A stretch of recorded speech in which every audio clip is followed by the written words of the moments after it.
Après des lancers de ballons incendiaires vers Israël, l'aviation israélienne a ciblé des positions du Hamas dans la bande de Gaza. C'est le premier incident notable entre les deux camps depuis la fin de leur guerre éclair de 11 jours en mai dernier. Cet incident a eu lieu juste après la marche de plus d'1 millier de militants nationalistes et de l'extrême droite à Jérusalem-Est.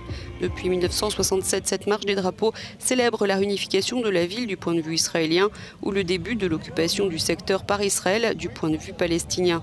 Une occupation et une annexion jugées illégales au regard du droit international.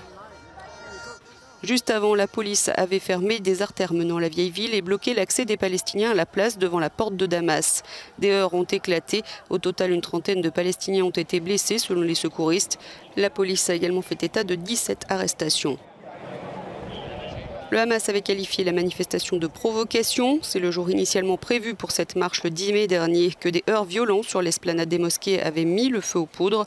Mais le nouveau gouvernement de coalition israélien dirigé depuis dimanche par le Premier ministre Naftali Bennett avait décidé de maintenir la marche.